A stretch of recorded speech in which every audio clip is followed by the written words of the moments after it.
Explorer. I'm your producer, Todd Bartu, and this is Offshore Explorer.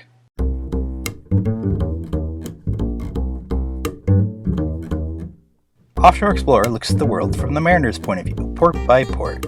Together, we share stories that detail the important intersections between sailing, culture, and life, past, present, and future. Coming up on today's episode, a tale of betrayal, jealousy, and murder. But first, let me introduce our host, a lifelong sailor who has traveled the world, raced international 14s, and crossed the Atlantic countless times, and a published author who has written for both stage and screen, Mr. Scott Dodgson. How are you doing today? I'm doing great, Scott. I understand you have a special treat in store for us because it is the spooky season. So what do you have in store for today's episode? Well, I wrote a piece for Halloween. Now, we have all seen our share of boat movies. And there are some boat movies that we like and some boat movies that we don't like. But one thing is for sure with all boat movies is there's some flaws. And as a sailor, you almost always see those flaws and you go, okay, I'll let him pass this time or whatever the case may be. I mean, Master and Commander, first of all, is the best boat movie, period. That's a great boat movie in terms of drama and theme, characters, the whole shooting match. It's just beautifully filmed. And so that's my top. There's a couple of others. I mean, Dead Calm comes to mind. But there's some real stretches of imagination to work there. But I decided to write a story that was a little Halloween about a series of murders. And they took place on a boat. I am telling the story as a character, not as myself. I've never murdered anybody on the boat.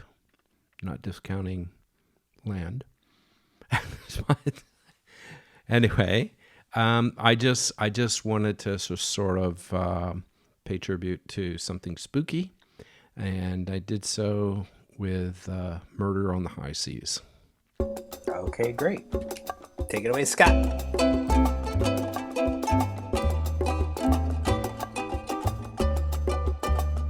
I watched my boat slowly descend into the murky water, cradled in the sturdy straps of the travel lift. I had been 1 month on the hard in Chigarama's shipyard, Trinidad. The plan was to be in and out in 3 weeks, plenty of time to accomplish 2 big jobs: replace the teak and replace the bowsprit. We all know how plans in boatyards go. They're meant to be spoiled. I was trying to be philosophical about it, but I was becoming unhinged. Easter week had caused a number of craftsmen to disappear, leaving my jobs unfinished. My complaints to management met with an island shrug of the shoulders. I was now on a tighter schedule. I was feeling the pressure. A schedule at the start was deemed luxurious and vacation-like. I'd even wondered what I was going to do with my extra time. I sailed with Laura, my girlfriend and mate, from St. Thomas to Trinidad. We didn't stop on the way down.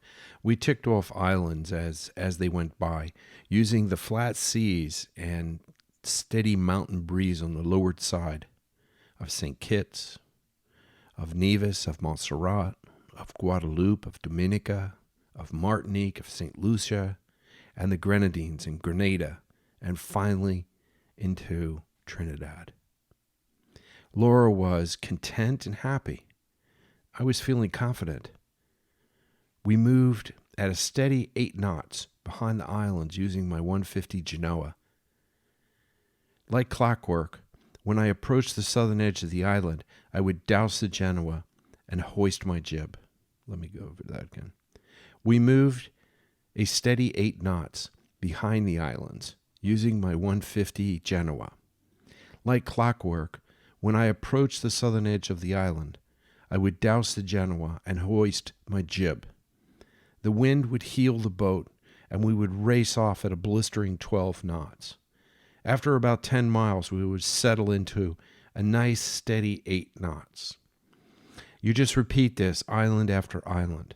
It was blissful sailing with a lovely partner. And although, to be honest, I was worried about the bowsprit and whether or not it was going to hold up to the stress of the trip. We made it to Trinidad with a couple of days to spare. I anchored off the boatyard, splashed the dinghy, and eagerly looked forward to an adventure. Up to this point, I had had few relationships. I had had relationships on land. I mean, a normal go-to-work life type of relationship. I had had boat relationships, but there's still a lot of learning to do. Loyalty was a prime ingredient for me in a relationship. Land relationships seem to have been more transactional. In a land relationship, you're building a life. There are finances, family, friends, all working. It can be suffocating. Loyalty keeps the trust up while hard work and sacrifice builds a life. Boat relationships can be transient. They are understood to be transient. When you impose the aspects of land relationships onto a boat relationship, there's a serious problem. I wanted a land relationship and Laura wanted a boat relationship. I wanted love. She wanted to live life to the fullest. I wanted to trust her. She wanted to party. I was the vehicle for the robust experience she sought. A yacht, a business, freedom to roam around the world. I let her in and offered all I had. Our first night in Trinidad, we went to a club. We drank and danced. I am not a great dancer. She was a great dancer. She danced with a handsome local guy. They danced close. Their hips were moving in perfect unison on the beat. I was really jealous. I shouldn't have been. I was worldly enough to know it was just a dance, but the look in her face. I tried to be cool, but I wasn't. Something inside me saw the whole relationship, my dreams of a relationship, shattered like a broken glass.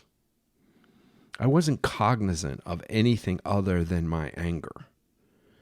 When we got back to the boat, I blew up. I yelled. I terrified her. I experienced uncontrollable emotions. I have never felt so outraged. I mean, I was livid and blind with anger. My inner self begged for control. I was possessed by something I couldn't control. Something or someone else was in control. I picked up my evil eye and threw it against the bulkhead and shattered it into 100 pieces. And from that point on, my anger was in control, but not gone, and my insides burned.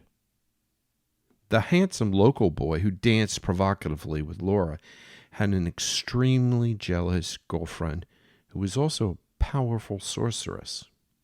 She cursed me for bringing Laura to the dance. She grabbed my arm as we walked out of the club and marked my hand with a charcoal cross. She tried to reach Laura, but she had rushed out of the club because I was such an asshole. I was the only one marked by the curse. The handsome young man got in my face, and we fought. A Greek friend had given me the trinket a long time ago to ward off evil spirits, and he half-jokingly said, "I know you're not suspicious, being a modern man, but that doesn't mean superstitions don't have a purpose. Evil exists whether you believe it or not."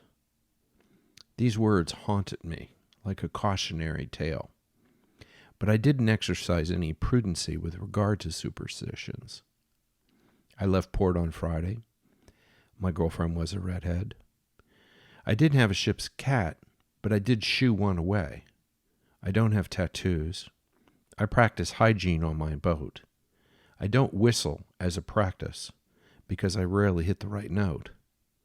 I did, however, practice a French superstition about never saying lapin or rabbit on a boat. If you're ever in a situation where you need to get a bunch of French sailors off your boat. Start saying rabbit or lapin, and the exodus will follow. I joke, of course, or not. After the dancing incident, I threw myself into the work. Laura did the same. She took care of the cleaning and finding little repairs I could do inside the boat that were necessary. I repaired the corner of a floor, for example, in the head, where the shower water had seeped down and softened the wood. It ended up being a bigger job than I thought. My anger grew. I was impatient. I couldn't concentrate. I resented her pointing out the flaws in my boat. My boat was an extension of me. You criticize my boat, it's daggers to my heart. As the days rolled on, I became even snappier. I barked at the sun rising and setting, trying to squeeze everything in and all the projects within a 3-week period is exhausting and it's dirty and it's just...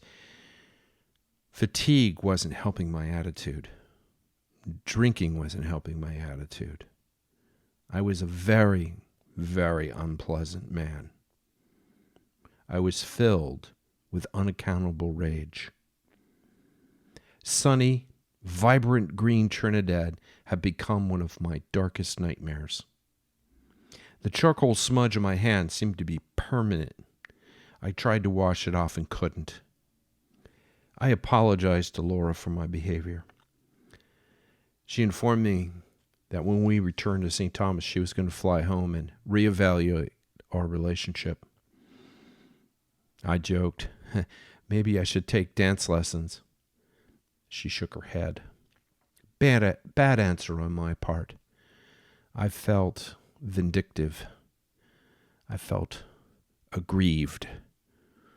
She didn't care. She was tired of me being an angry asshole, which I don't blame her.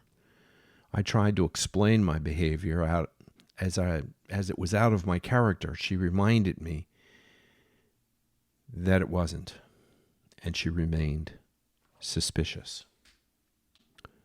The sail back to St. Thomas was uneventful. Laura and I kept our distance. I brooded like a volcano preparing to explode. My thoughts turned darker and malevolent. I spent hours spinning a long knife between my fingers, like a gunslinger itching for a deadly fight. My rage was barely containable. I obsessed on the water depth and currents. What if, I thought? I wanted to cry as I watched Laura disappear from my life. In my inner space, I knew that she felt that she was escaping. Clarity and self-awareness lasted a precious few minutes. The reset was enough for me to get my boat underway and to cross the Atlantic, and then to cross the length of the Med and arrive in time to pick up a very, very lucrative charter. I needed a release from this anger. A relationship that lasted 2 years was over because of me. I took a moment to consolidate my feelings. I don't know how I did it, because the rage in me was growing. I was behind schedule, not a moment to lose. I had to go. Became my inner mantra. I took on 3 crew members. Ben, a 20-something wanderer. If there was a type, backpacker, day worker, party animal, just moving with the currents of the wind and water kind of guy, uncommitted, and not particularly bright, Ben would be the poster child. He had some boat experience, and I quickly counted on him to watch my back. That was a mistake. Jim was my charter guest. I took charter guests every time I crossed the Atlantic. The money paid for the expenses for the trip. Making a crossing is a favorite bucket list for club sailors. Early retirement from Monsanto gave him the time and the money. He would not be my first choice to spend 14, 15 days in an open ocean with, but I had no choice. He was confident, entitled, authoritative, without basis. Jim's salesman-like smile left me feeling uncomfortable. He reminded me of a commercial musical jingle, catchy and short of substance. But he should be able to stand a watch. The third member of the crew was a 50-something-year-old British woman named Jane. Jane, a widow, was looking for a ride back to Europe. She had spent the better part of her life cruising with her ex-husband. He had passed away at sea. She was experienced. She would cook and stand watch. Jane helped me stock the galley. Ben followed me around by being somewhat helpful. He was careful not to tip his hand about the breadth of his sailing knowledge, which was honestly quite small. He was anxious and a little afraid about leaving. Jim sat in the cockpit and drank beer. Whenever we would stop in our frantic pace, he would tell us about a club sailing story or something about his girlfriend. I don't know. Long-distance sailing is as much about personality as it is about skill. My anger, disappointment, urgency was now rolled up inside a curse. I was reminded of the curse every moment of the day by the stain on the back of my hand. We set sail late in the afternoon, topped off with water and fuel, loaded with groceries. She felt heavy and lethargic. We motored out of Charlotte-Amalie and headed east. I sailed through the British Virgin Islands towards Virgin Gorda, where I turned to port and set my sails. North-northeast was the heading. As we passed Dog Island, I noticed the crew was a bit apprehensive. I pointed out that this was the last bit of land we would see until the Azores. They all nodded with approval. I could feel their trepidation. I took it as an insult. My boat, my skill, my experience would carry them over the ocean safely. How could they even remotely doubt my boat, my skill? I was against them from the start. I fought my negative and my damaging thoughts, but no. The wind settled down to a steady 10 knots, coming abaft of the beam. We repeated a gentle corkscrew motion. Ben got sick. Jim was excited and talked.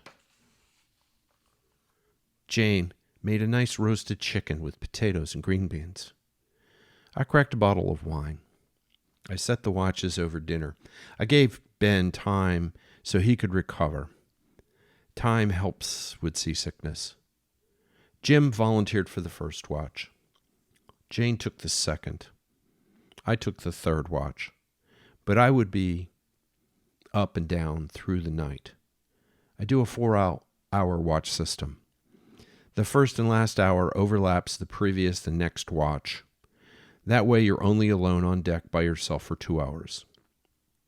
I made it a point to get up and check in the middle of somewhere in the 2 hours. James seemed puzzled by this process. Jim gave me his approval, which I did need. Ben went to his bunk. The routine was set. We made 185 to 205 nautical miles in a 24-hour period, and the Azores were roughly 14 or 15 days away. The weather picture was favorable. We would sail along a ridge of high pressure until we reached the horse latitudes and then run east for the Azores and Gibraltar and the entrance to the Med. This was a traditional course. On the third night, I laid in my bunk and I heard a murmuring coming down through the deck hatch. I checked my watch. Jim was in the middle hours of his watch. I got up. Ben was in the galley making a cup of tea. He looked guilty over something. He sheepishly looked away to watch the kettle boil. I went on deck, and Jim greeted me with a friendly smile. A jingle for Bud Light ran through my head. I checked the course. I checked the chart plotter. Jim had been scrolling through the chart plotter and changed a bunch of settings. I was perturbed. I went out to the bow. The topping lift on the jib looked good. I checked the 150 Genoa, flaked along the safety lines. I came back to the cockpit, checking the tension on the standing rigging as I went. I stopped and leaned against the mainmast. It was a beautiful night. The moon was descending in the east. It was full and blood red. This foretold of a front moving through. Earlier I had checked in on the single sideband net and reported my position. I listened to the latest weather advice from the operator, a hobbyist from Maine that covered the North Atlantic. A spring snowstorm was rushing across the east coast of the United States. We would have a 30-knot wind coming from the north lasting for about 6 hours. Rainfall was expected to be heavy. The seas would be 6 to 8 feet with another 10 to 12-foot swells every 20 seconds. I was looking forward to the wind and the rain. Ocean sailors love low fronts because they pack stronger winds. Stronger winds means faster sailing. I returned to the cockpit. Jim was watching my every step. I sat down next to him. He was drinking a hot tea. Ben had gone to his bunk. "We have some wind and rain coming," I said. "Will it be rough?" Jim sipped his tea. He didn't like the sound of the weather report. "What will we do?" "Oh, this is great news. A solid 30-knot wind speeding us along." I don't like it. "It'll be fun, Jim. You have rain gear. I have all the safety harnesses possible. And she will do well," referring to the boat. "A big, heavy girl like this is mother's milk in this kind of weather. Just beautiful. Have you ever been in storms before?" I looked at him. "Yes, 5 hurricanes on this boat. She made it through easily, don't worry. Weather, especially a small storm like this one, is a good thing. With any luck, we'll add an extra 50 miles a day." I laughed. I liked terrifying Jim for some reason. My malicious advice satisfied my boiling anger underneath my captain facade. "Call me if the wind picks up, or if you see any lights out there." I needed to nip Ben's deviousness in the bud. He showed he didn't have my back. I had to deal with him. I returned to my bunk. I felt the shift of the wind and the waves, and then I jumped up to the cockpit. By this time, the weather was just starting to get dirty. Jane was sitting at the helm, watching the Ottoman correct itself with every lift and rise of the boat. I debated with myself whether to reef the main. I could drop the jib quickly enough and just run on the staysail, mainsail, and the full mizzen under a 30-knot wind. My sail plan would be fine, that I was actually running with the wind abaft of the beam. I could spill any over-eager gusts, and what I wanted was speed. I explained myself to Jane, who had experience. She deferred to my plan. I noticed her eyes glow red. I attributed the glow to the binnacle light. It was a red light. We sat together on the windward side of the cockpit. She started to tell me about the death of her husband. She seemed eager. It appears it was a night like this, when he was just finishing reefing the main, when he stepped back into the cockpit, and with her at the helm, a rogue wave caused the boom to swing. She paused. Clearly the memory was still fresh in her mind.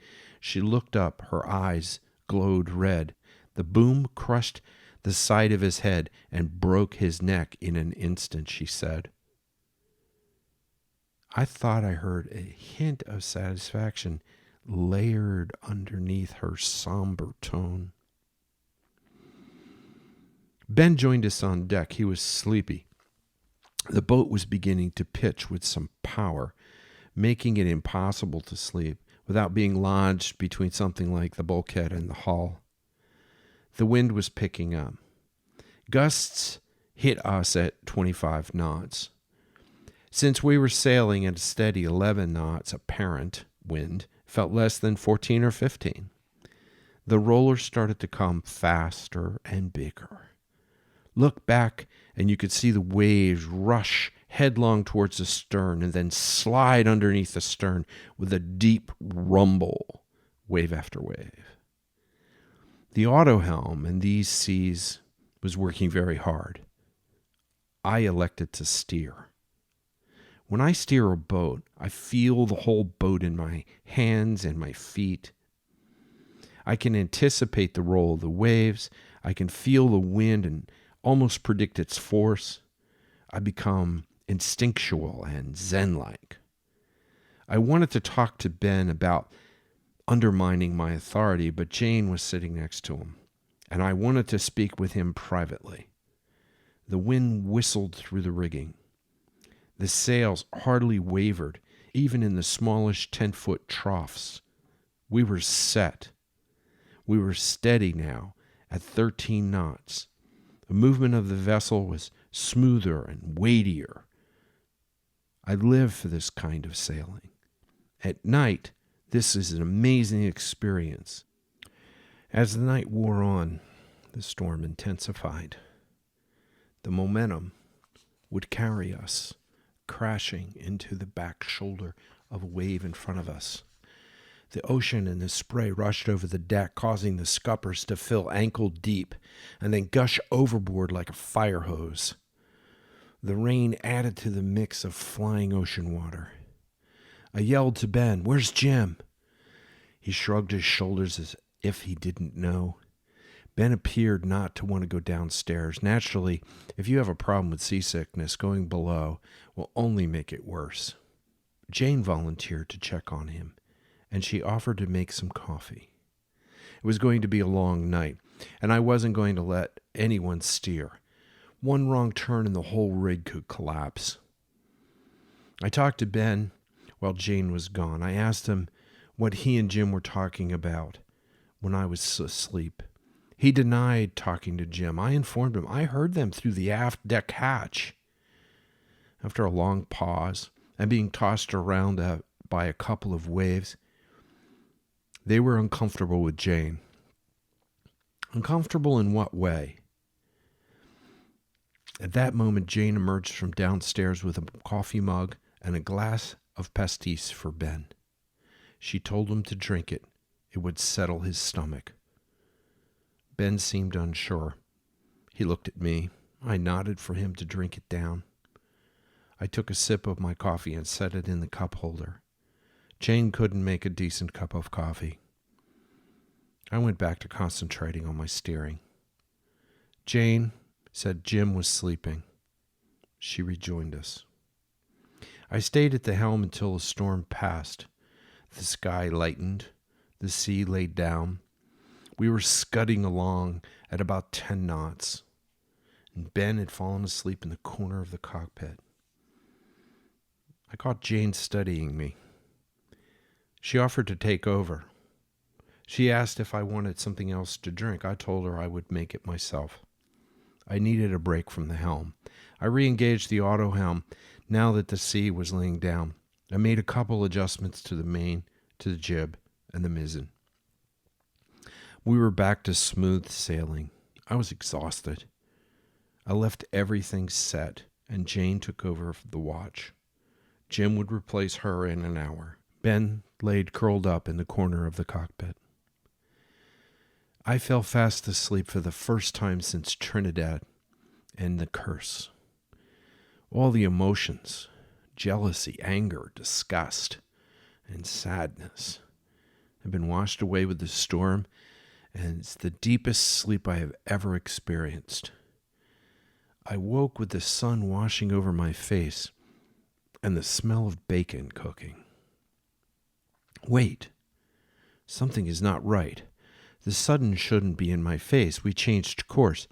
I shook the cobwebs out of my head. I shouldn't have felt this thick-headed. Jane was cooking bacon and eggs in the galley. She cheerfully called out, "Good morning." I mumbled something to her as I climbed the stairs into the cockpit. The cockpit was empty. I got behind the helm and I looked at the course. We were heading south. I grumbled in anger. I changed the course back to west. I reset the sheets of the jib for a westerly course. I pulled the main in. I set the preventer. What the hell happened? I bellowed. Jane came upstairs with a paper plate of bacon, eggs, and toast. Here you go, Captain. Breakfast. Jane, who changed course? How long have I been sleeping? What's going on? I changed course, darling. Where's Ben and Jim? She slid the paper plate onto the cockpit seat. She had a bottle of vodka in her hand. In her belt was a large kitchen knife. Oh, darling, don't be upset. Those two were only getting in the way. She pulled the knife from her belt. She took a swig from the vodka bottle. Getting in the way? In what? In way? In what? Of what? In way of what? Where are they? Jean smiled and looked over the ocean. They went out there. We have to turn back and go look for them. You're fucking crazy. Please don't say that word. Jane, tell me, where are Ben and Jim? I was protecting you. I was protecting us. It's going to be great. We could go anywhere in the world. You and me making love. Don't you appreciate what I did? Please tell me what happened. Here, she handed me the plate. Your eggs are getting cold. I threw the plate overboard. That wasn't nice. I could have gotten rid of you too, but I changed my mind. You didn't drink my coffee. Shame. I slipped that nice boy Ben over the side before your head even hit the pillow. She cackled like a machine gun. She took another big swig of vodka. Jim, or whatever his name. She stumbled a little from the boat pitching on the last scruffy storm wave. Jim wanted to take over the boat. He was plotting with Ben to kill you. I couldn't let that happen, my love. I had to protect you. You see, I have protected myself before. You understand, my husband was so cruel. And after I crushed his fat, ugly head, everything was so much better and right away. What did you do to Jim? He was a mess. I stabbed him in the neck. Thank goodness. He jumped up and tried to get away because he was easy to push over the side. You were so tired, I was afraid you might have heard the splash. Then, as fortune would have it, the rain came and washed the deck clean. Quite good luck when you think about it. Except for you. You didn't like my coffee. You're right, you make a terrible cup of coffee. I pushed the auto helm to tack.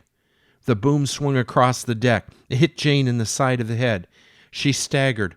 Blood gushed from her head. She stood there, looking surprised, and in slow motion, she fell overboard.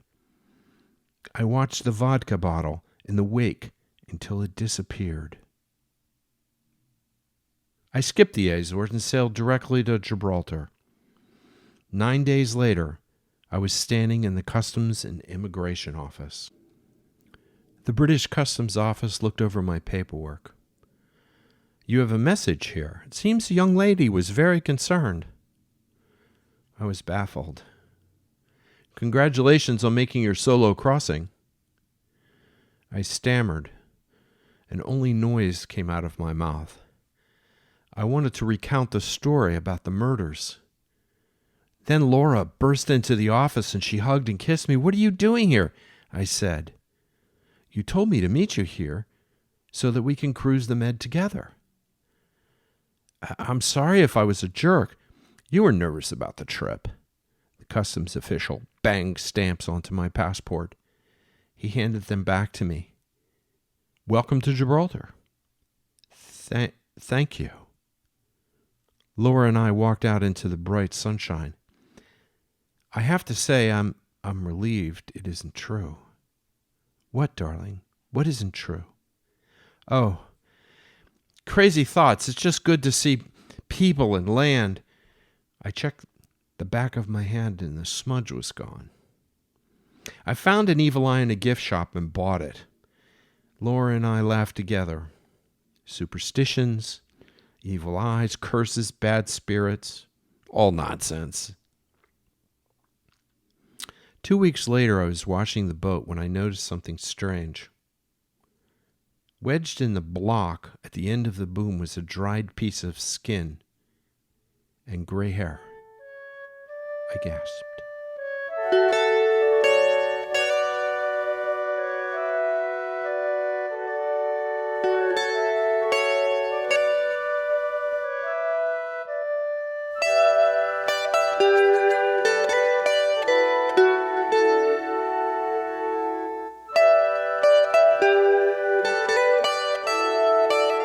That was a great story, Scott.